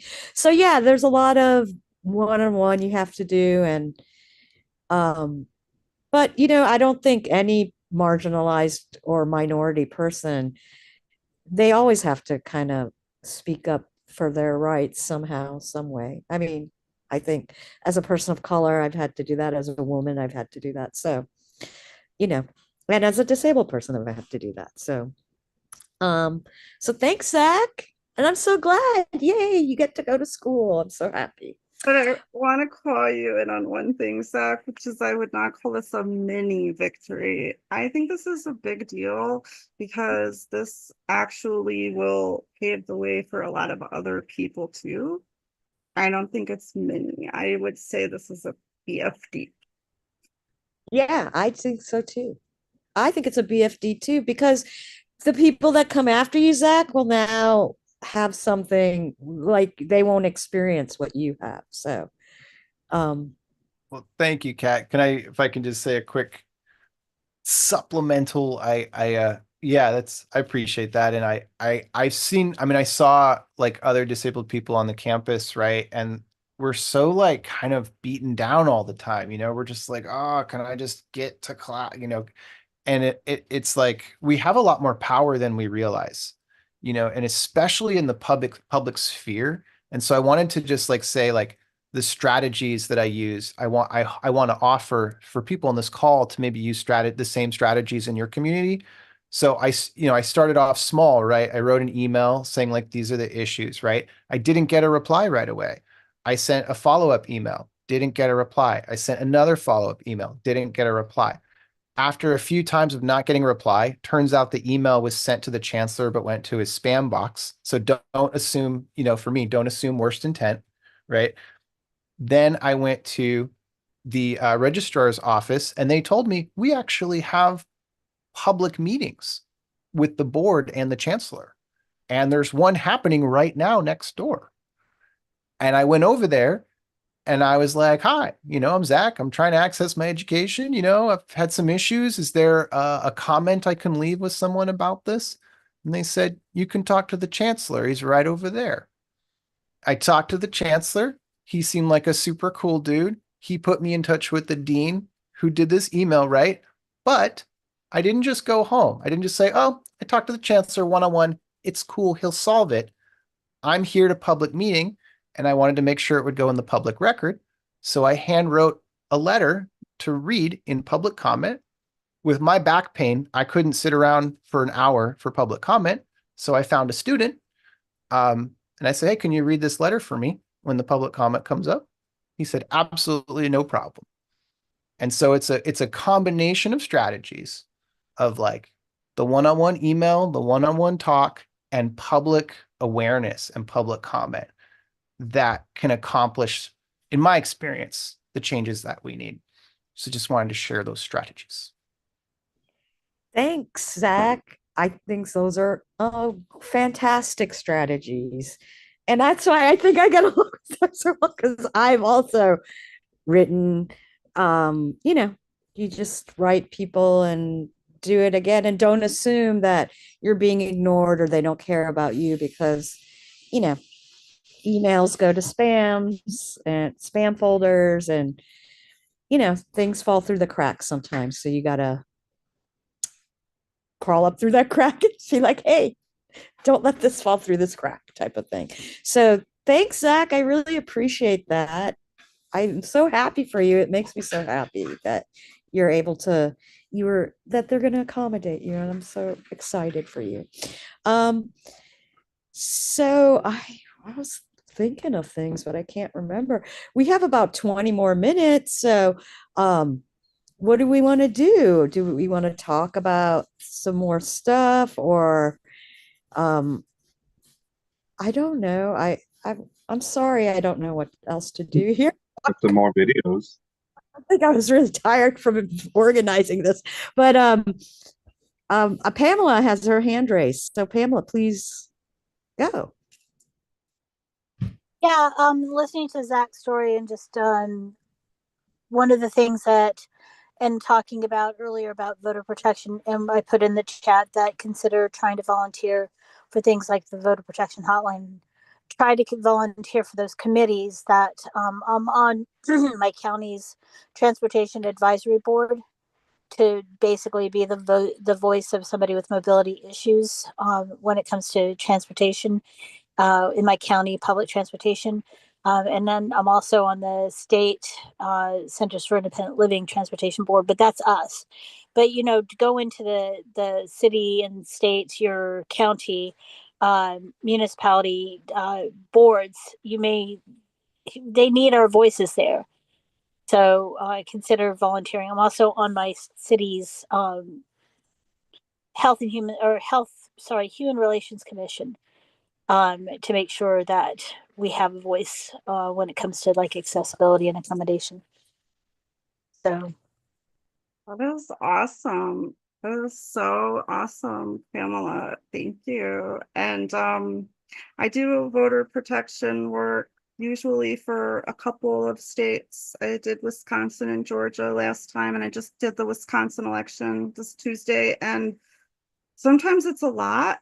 Like you have you are amazing for but Wisconsin. at the same time, like I always feel good about it. And I've noticed like they're starting to push the needle because at first they were like, disability, these are low priority issues. And I was like, no, they're not. This is really, and like they've actually started giving all of the critical ones to me because they're like, we know that you know your community and like what's happening and you'll do everything you can to fix it, which is great.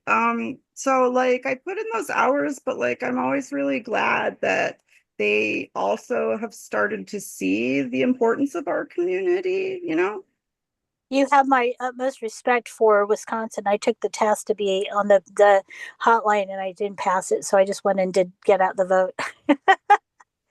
But I was at least a person with disabilities in the GOTV phone banks to be able to tell people when they were saying things incorrectly, like about curbside voting and things like that. So yeah, start occupying spaces and places. I'm dropping the 2 Substacks I wrote. One was about getting out the vote and focusing on how we need to change our strategy to focus on persons with disabilities because we're being left behind, like you already said earlier, and also the one about the uh, accessible volunteering of organizing. So yeah, and I just want to say that's another example, Kat, of you being there and saying like, they're like, oh, whatever, disabled person. You're like, no, this is important. And then all of a sudden they're like, oh, Kat is here. She knows about this stuff that we don't know about. So we'll give these votes to her to figure out. So on Tuesday, I work in the boiler room. So those are like the lawyers that are like the last line of defense. We're troubleshooting with the poll observers. Sometimes we have to call the clerks. sometimes we have to file lawsuits, like that day. But like, so the Menominee area, like there were a whole lot of Indigenous people that wanted to vote this time, which is awesome. But a lot of them were disabled, and Wisconsin has curbside voting, but they did not want to have the things that you would need for someone to access it, like a greeter or some kind of bell or something. You know, we usually have a sign some way so somebody knows, like, how can I get that? You know, because just sitting in my car isn't doing it or whatever, right? So, like that actually ended up being escalated and taken very seriously because it was a big group of people of two marginalized communities, right? And I was really happy about that. Like, I'm not happy that people were trying to disenfranchise them. We ultimately did make sure that all of them got to vote. We fixed it. But I'm just saying, like, I'm happy that they're having some of those experiences so they can understand that, like, it's important to include us and that, like, we matter. That's what I meant. I did not mean I was happy that at first that Yeah, was going well. I think we all Never. so happy that they were. But I was okay. Okay, so one of the interpreters has to leave, but the other one's staying here. So we have about 15 minutes. So in respect to that, you know, we should, you know, not keep the interpreter here longer than we need to. Zach, you have your hand raised. Please speak. Yeah, I wanted to share a couple other things at the, hopefully I'm not speaking too much. No, I mean, I don't know. Yeah, you're speaking enough. Go ahead. Okay. Well, just three quick things. Hopefully, one is it was brought up that somebody mentioned earlier about like Republicans. I think it was Dupree. By the way, Dupree, I love your music, man. I was checking it out the other day. But Dupree mentioned that he hadn't seen any Republicans from Congress in the protests today. And I think we already know this, but I think it's important to say out loud the distinction that what is called the Republican Party right now is not Republican at all. And many people have said this, including whistleblowers. I forget who the woman's name was that the J6 committee that like did the bombshell like whistleblowing from Donald's last cabinet. Anybody remember her name? Cassidy Hutchinson. Yes, Cassie Hutchinson. So she was being interviewed and she was like, I blew the whistle because I'm a Republican. Like, she's like, I'm not stopped being a Republican. I'm still a Republican. This is not Republicanism. This is fascism. She didn't say the word fascism, but she's saying it's not Republicanism, So anyway, I think it's important to know that this is a fascist takeover of the White House right now. This is not like the two-party system. It's not what's going on here. So I just want to name that because I think it's important that we honor and respect our friends who are Republicans, even if we don't always agree on everything. Like there's a big difference, between that and like a fascist, right? Who calls themselves a Republican. The other thing I wanted to share was I think during this time, mutual aid is like more important than maybe it's ever been. And so to that, like, I'm hoping we can keep these chats going and these community connections going, maybe in a Discord server, maybe in an email list, something like that, where we can skill share and be in connection. I think it's one of the great powers of our community that we really practice mutual aid. And I find myself teaching it to people right now that aren't disabled. They have no idea how I'm like, yo, we be doing this. And then to that point, if it's okay, I'd like to plug a free project that I'm working on that I would love for everyone here to come or whoever wants to come. But I'm putting together a project called Crips Rise, which stands for Chronically Rad Independent People Solving and Repairing in Sick Empowerment. How's that for an acronym? And it's basically an event where I'm going to be teaching people how to repair, upgrade, and hack their mobility equipment or whatever disability aids they have, because I'm a repair technician by trade.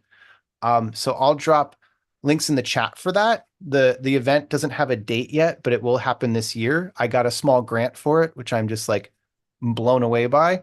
And so I will make it hybrid and accessible. And I would love to have like feedback, input, anything people want to give or share or none of it. Just show up, like amazing. And I want to teach people how to 3D print, how to solder, how to work with microcontrollers, how to add LED lights to their chairs, how to change the speed control, whatever it is. I'm a big advocate for right to repair and wheelchair upgrades and durable medical equipment hacking in general. So thanks for letting me plug that. Yeah, thanks, Zach. And if you want me to host you on that, I'd be happy to do that. So just keep Oh, and we actually were talking, Priya and me. This brain trust has been we've been like people gather together and think of things to do. But we were thinking, we had like a couple of times when we had just like community gathering times that I think were really nice, and we were thinking like maybe we should make that like a regular thing.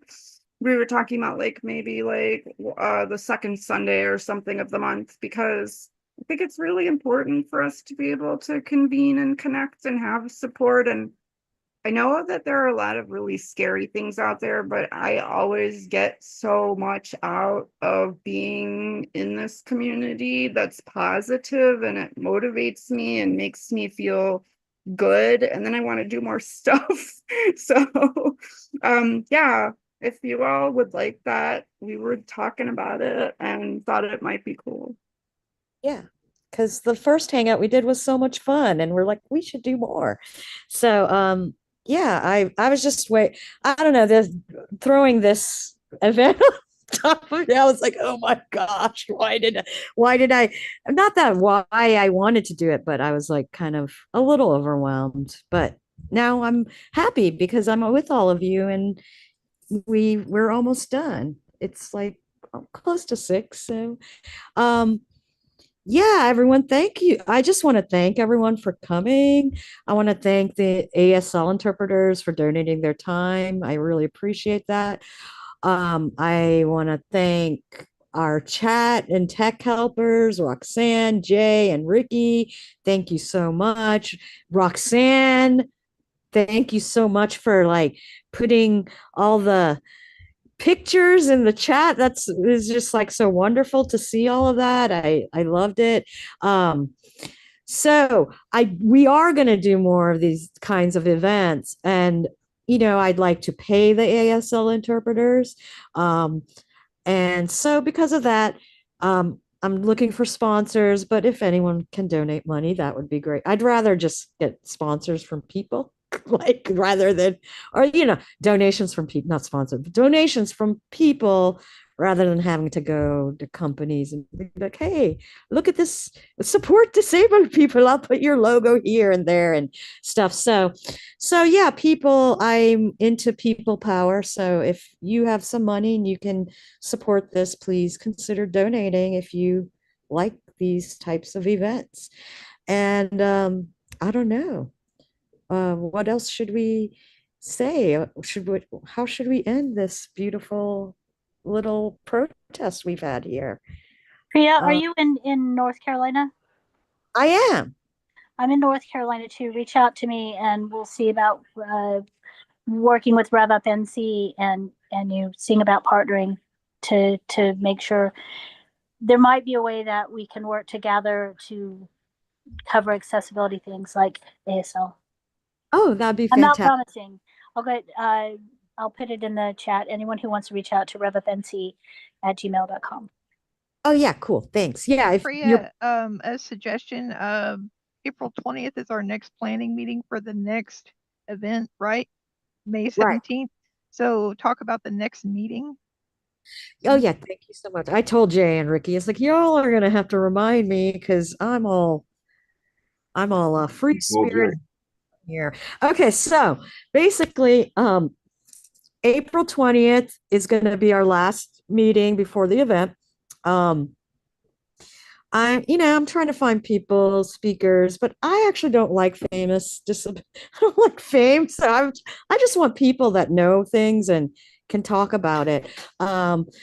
Fred Trump is going to come, and I guess he's kind of famous by association, but too bad for him. But he's also a disabled parent, and and that's a wonderful thing. I saw a video of his son, and it's just like a beautiful thing, and I'm happy he will be there, and we'll have other people there, and we'll have disabled artists. And so this event is literally going to be like, hey, look at, we're a disabled community. We're going to talk about disaster preparation disaster preparation in cities, because I was part of a disaster, and the other woman that was like, I don't know if Laura's still here, but she lived in LA, and they were part of a disaster. So we thought it would be an appropriate subject. So we're going to talk about it. We're going to talk about how to advocate for yourself. So I'd love Zach to come in on that. And creative ways of creative ways of protesting, that protesting isn't only going amongst a million people and saying and showing that you're upset, which is a very important as well. But there's other ways of protesting too. So we want to talk about that as well. And Zach, please you've raised your hand, but please talk because you've raised your hand. Thanks, Priya. I love that. I love everything you just shared. And like art, especially, I think all too often is undervalued in protests, but is actually extremely effective. And there's a great documentary about like how music influenced the civil rights movement. And like people were just always singing. When they would go to jail, they would sing together. Like it was always a thing. And so I'm you can probably tell I sing. I think it's great. So would love to share make songs with people or participate in that. And then I also just wanted to say I really appreciate what you said about like not having famous people. Side note, I was dying laughing over here because you're like no famous people, but the nephew of the president, that's okay. But no, I know what you mean, because I wanted to share that, and actually that was a question I was going to ask today. Although I know we're at the end of time, so maybe for another time. But like I struggle sometimes with the fact that like the same like 10 people seem to speak for our community across the country all the time. And while those 10 people are pretty awesome, I'm also like, can we get some other people on the podium sometimes? And yeah, it's just something I struggle with. So it's great to hear that, like that, Priya, you're prioritizing people who aren't famous to, speak for our community too. And Yeah, so, we're such a diverse community. We're diverse. Okay, go ahead. I joined Priya's board, and she joined mine. So we are going to be scheming together. And definitely prioritizing creativity, such an important outlet, especially right now, and lots of awesome music related stuff. We're gonna have Dupree at some point, because Dupree is a DJ and a rapper and has amazing music. And one of the Sundays, I think we should have like a party, and like people can play music and just make it. I was like inspired to write this. I'd like to write poems like they have a hip hoppy vibe. I don't know how else to describe them. I used to perform them, and like I had some friends who would put them to beats, and Dupree's gonna do that. So we're gonna have like a disability song sort of. So yeah, we're gonna do lots of cool stuff. And like Priya does like all of the things. I'm like, do like violin, and you have like a punk band, and you're like an artist, and you're like, I know like 4 things. And she's like, yeah, but you're good at those 4. And I'm like, but there are only 4 of them. But being good, I constantly telling Kat, well, there's some people that aren't good at anything. So that's good. You're good at 4 things.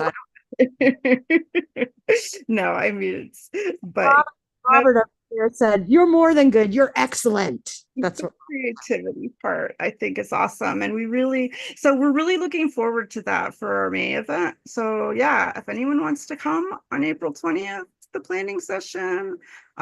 We really want to encourage the creativity as part of it.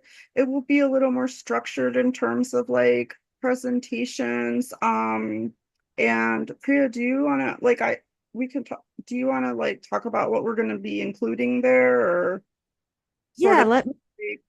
because I know, for example, one of the things we wanted to talk about is disaster preparedness for our community, right? Because that's a big deal, and especially.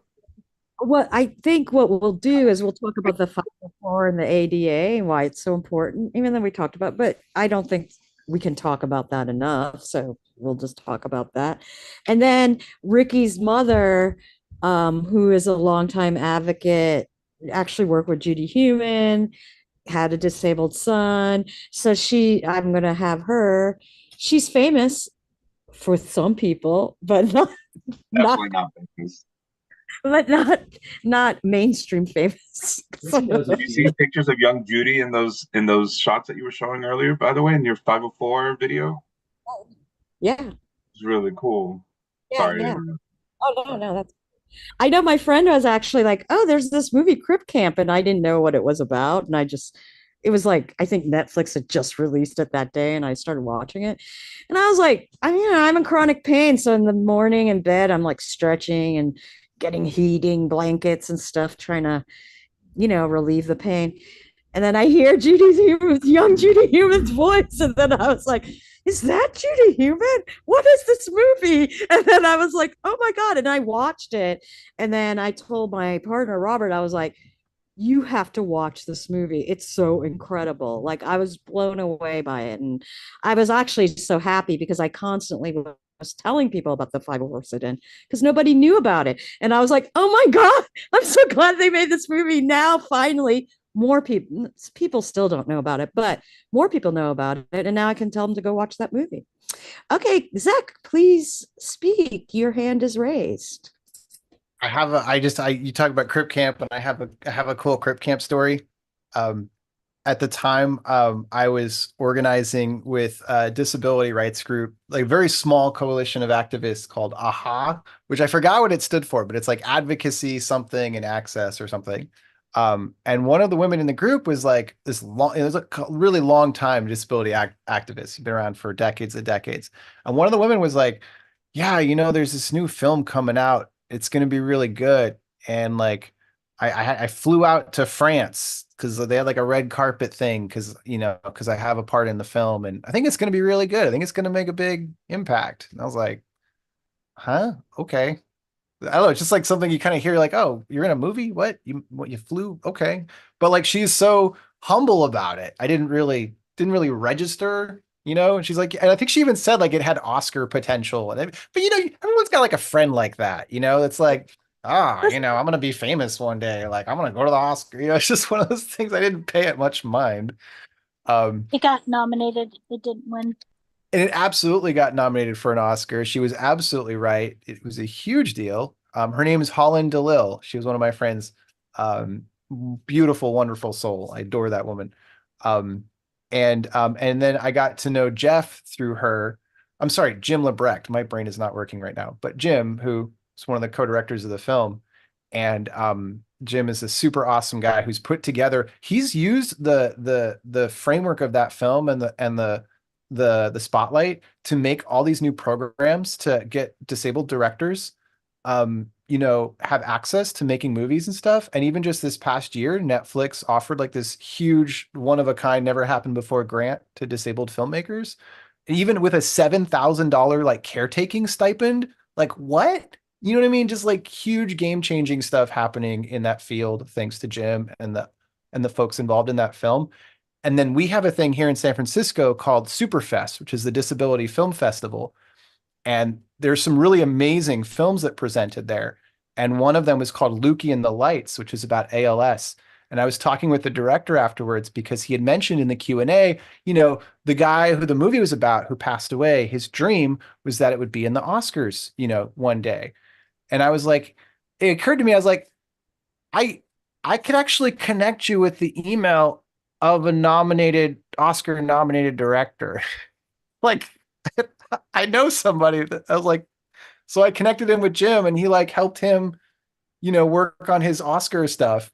Anyway, it's just a small world. It's an amazing community. That's my story. Thanks Have for you listening. seen Patrice yet? Patrice is on Hulu, and it's a lot about like it's a really good film about IDD and marriage equality, and that there is no marriage equality until persons with disabilities can get married um, without being punished, without losing our benefits.